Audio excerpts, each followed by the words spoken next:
Praise the Lord, hallelujah. आज का दैनिक वचन है आयुब की पुस्तक अध्याय 2 वचन 10 में इस तरह लिखा है। पढ़ता हूँ, ध्यान से सुनिए। क्या हम जो परमेश्वर के हाथ से सुख लेते हैं दुख न ले? Shall we accept good from God and not trouble? ये सवाल मैं आपसे पूछ रहा हूँ। क्या हम परमेश्वर की ओर से सिर्फ सुख लेते हैं, दुख नहीं लेते? आप में से कुछ लोग मुझे फ़ोन करके बताते हैं, भाई क्यों मुझे इतने समस्या आ रहे हैं, मैं बपतिस्मा लिया है, मैंने उद्धार पाया है, मैं चर्च जाता हूँ, बाइबल अच्छी तरह से पढ़ता हूँ, प्रार्थना करता हूँ बहुत, क्यों मेरे जीवन में इतने मुसीबतें हैं, क्यों इतने कठिनाइयाँ हैं, हर जगह हर विषय में प्रॉब्लम ही प्रॉब्लम है, क्यों परमेश्वर मेरी सहायता नहीं करते? क्या मसीही को इतना दुख उठाना पड़ता है?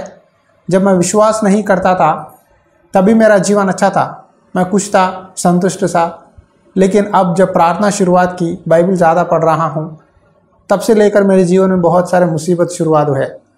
मेरे परिवार लोग, मेरे मेहमान लोग, सब लोग मुझे डांटते हैं, मुझे सताते हैं। क्या करूँ? इसका उपाय बताइए। देखो, आयुब के जीवन में भी बहुत कठिनाइयाँ आए हैं। जब आयुब परमेश्वर के मार्ग में चल रहा था, धार्मिक था, तब शैतान ने आयुब पर बहुत सारे परीक्षा की। आयुब का पूरा खेत, बच्चे, प्रॉपर्टी, पत्नी छोड़कर चली गई, सब कुछ नुकसान ही नुकसान है। आखिरकार पूरे शरीर में उसको फोड़े आए, कुजाता रहा, अकेला हो गया। सब लोग उसकी बेइज्जती करने लगे, उसकी निंदा करने लगे, उसके नौकर नौकरानी, कुछ लोग मर गए, कुछ लोग छोड़कर चले गए। फिर भी आयुब ने ये बात कहा, क्या हम परमेश्वर की ओर से सिर्फ सुख ही लेते हैं, दुख नहीं? देखो, हमारे जीवन में कुछ समय परमेश्वर दुख इसीलिए अनुमति देते हैं ताकि हमारा विश्वास कैसा है परमेश्वर के ऊपर, हम धार्मिक है या नहीं, हमें परखने के लिए परमेश्वर हमारे जीवन में दुख भेजते हैं। और शैतान भी हम पर हमला करता है। जब हम परमेश्वर से अच्छी तरह प्रार्थना करते हैं, बाइबल पढ़ते हैं, परमेश्वर के मार्ग में चलते हैं, शैतान भी कुछ समय हमें अटैक करता है। उस समय आप ये बात कहना है, क्या सिर्फ सुख ही लेना है, क्या दुख नहीं? देखो, हमारे जीवन में, लाइफ में अप्स एंड डाउन्स होते हैं। हर समय ग्राफ ऊपर ही नहीं रहता, कुछ समय डाउन होता है, फिर अप होता है। कुछ लोग खास करके बताते हैं, मेरा भाई मर गया है, मेरी माँ मर गई है, मेरे पिताजी मर गए हैं, हमारे बहुत प्यारे हैं, क्यों परमेश्वर ने ऐसा किया? परमेश्वर के काम कोई नहीं जानता। परमेश्वर कुछ लोगों को अपने पास ले लेता है ताकि वो पाप ना करे इस संसार में रहकर, और भी रहे तो बिगड़ जाएंगे, उन्हें स्वर्ग लेकर जाना है, तो परमेश्वर इस तरह उपाय निकालता है। लेकिन हम परमेश्वर से सवाल पूछने के लिए हम कौन है? परमेश्वर ने क्यों ऐसा किया, परमेश्वर ने क्यों ऐसा नहीं किया? मनुष्य के मन में बहुत सारे सोच विचार होते हैं, लेकिन परमेश्वर का इच्छा ही पूरी होता है, याद रखिए। इसीलिए आयुब की तरह हम रहना है। आयुब की पत्नी आकर बोल रही है, इतना हुआ है तेरे जीवन में, इतना मुश्किल को तूने सामना किया है, परमेश्वर को कोस और मर जा। क्यों बार बार परमेश्वर परमेश्वर कहकर परमेश्वर की स्तुति करता है? मर जा, परमेश्वर को श्राप दे। लेकिन आयुब ने इन किसी भी बातों में उसने पाप नहीं किया और करा निकला। परमेश्वर देखता है जब ये व्यक्ति के जीवन में मुसीबत आएगा तो इसका चाल चलन कैसा है, इसकी बातें कैसे है, इसका बिहेवियर कैसा है। कुछ लोग कहते हैं, क्या है परमेश्वर परमेश्वर बोलकर प्रार्थना करके क्या लाभ है? परमेश्वर ने कुछ मदद नहीं किया, परमेश्वर ने मेरी प्रार्थना नहीं सुनी। अगर परमेश्वर सच में मेरी प्रार्थना सुना है तो मुझे मदद करेगा, मेरी माँ बच जाएगी, मेरी पिताजी नहीं मरेंगे, मेरे पिताजी को परमेश्वर बचा सकता है, मुझे ये आर्थिक नुकसान नहीं होगा। लेकिन परमेश्वर ने ये सब मेरे जीवन में किया है, परमेश्वर मेरे जीवन में काम ही नहीं करता। परमेश्वर अगर सच में है तो क्यों मेरे जीवन में ऐसा होता? इस तरह नेगेटिव बातें बोलते हैं। लेकिन आयुब ने नेगेटिव बातें नहीं बोला। आयुब ने कहा, क्या सिर्फ मीठा ही परमेश्वर की ओर से लेना है? क्या हॉट नहीं लेना है? जो भी है, परमेश्वर की स्तुति हो, परमेश्वर की नाम की महिमा हो। परमेश्वर ने मुझे प्रॉपर्टी दिया है, बच्चे दिया है, सब कुछ दिया है और परमेश्वर ने ही ले लिया है, परमेश्वर की ही महिमा हो। हालेलुया, कितना अच्छा बात है। देखो, इस संसार में हम यात्री है। इस जीवन में शायद आपको कार है, घर है, जायदाद है, जितना भी प्रॉपर्टी है, जितने भी नौकरियां आप कर रहे होंगे, बिजनेस कर रहे होंगे, एक चीज़ भी स्वर्ग के राज्य में नहीं ले जा सकते। आपके कपड़े भी आपके साथ नहीं आते। आप नंगे पैदा हुए हैं इस संसार में, फिर नंगे ही जाएंगे। याद रखो, जो धार्मिक काम आपने जो भी परमेश्वर के लिए किया है, वही काम आपके साथ आप ले जा सकते हैं।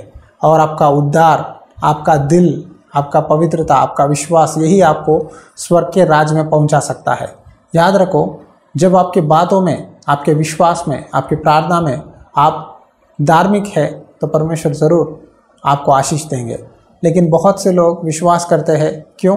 पैसों के लिए, समस्याओं से बाहर आने के लिए, चंगाई के लिए, या बच्चों की शादी होने के लिए। इस तरह कई शारीरिक चीज़ों के लिए परमेश्वर के पास आते हैं। लेकिन आज मैं आपसे कहना चाहता हूँ, शारीरिक चीज़ों के लिए अगर आप परमेश्वर के पास आएंगे, अगर वो पूरा नहीं हुआ तो फिर आप पीछे चले जाते हैं।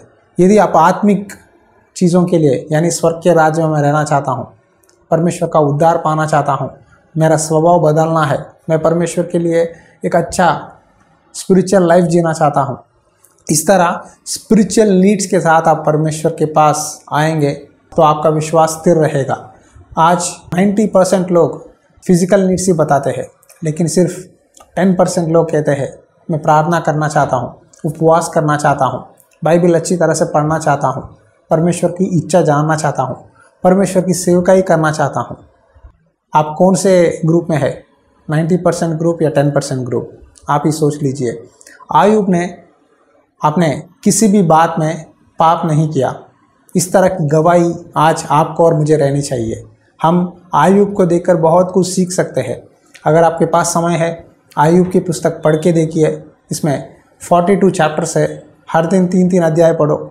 आप आयुब के बारे में देखो, आयुब के कठिनाइयों को सुनो, आयुब के समस्याओं को पढ़ो, तब हमें मालूम होगा कि हम आयुब जैसा हमने कभी भी इतने समस्याओं में नहीं गिरे।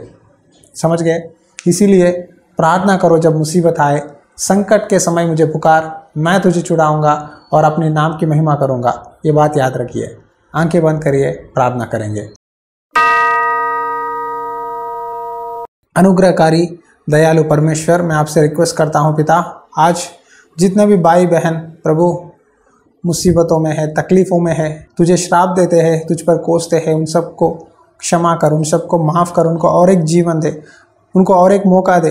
क्या परमेश्वर के ओर से सिर्फ लाभ ही उठाए, क्या दुख ना उठाए? जो भी हो, तूने दिया है, तूने ले लिया है। हालेलुया। इस तरह स्तुति करने के लिए मदद कर। आज ये वचन सुनने वाले भाई बहनों को याद कर। बहुत लोग आर्थिक समस्याओं में हैं, मुसीबतों में है, बीमारियों में है, उन सबको याद कर। कुछ लोग प्रभु कहते हैं मेरे पिताजी को परमेश्वर ने लिया है, मेरी माँ को लिया है, क्यों ऐसा हुआ है? उन लोगों को तू ही तेरी शांति, दया और समाधान दे। इस संसार में हम यात्रिक हैं, जब तक यहाँ जीवित रहेंगे तेरी नाम की महिमा करने के लिए, तेरे मार्ग में चलने के लिए सहायता कर। पिता, ये प्रार्थना सुन और आज हम सबको आशीष देकर हमारे कठिनाइयों से बचा। यीशु मसीहा नाम पे विनती करता हूँ पिता, आमीन। एक बात आपसे बोलना चाहता हूँ, आयुब ने अपने जीवन में बहुत कठिनाइयों को सामना किया है, लेकिन उसका एंडिंग टाइम बहुत अच्छा है। जितने भी उसने खो गया है, परमेश्वर ने उसे डबल ब्लेसिंग्स दिया है, दुगनी आशीर्वाद दिया है। फिर परमेश्वर ने उसे बच्चे दिया है, प्रॉपर्टी दिया है, फिर पत्नी वापस आ गई, उसके परिवार, मेहमान सब लोग आकर उससे मिलने लगे। जितना नुकसान हुआ है उसका डबल पोर्शन परमेश्वर ने उसे देकर आशीष दिया है। आज परमेश्वर आपको भी उसी तरह आशीष देने वाले हैं। आप रोइए मत। अगर आप मुसीबत में हैं तो परमेश्वर ज़रूर आपको छुटकारा देंगे। हालेलुया। प्रार्थना कीजिए हमारे लिए, हम भी आपके लिए प्रार्थना करेंगे। God bless you. परमेश्वर की आत्मा सदा आपके साथ बनी रहे। आमीन।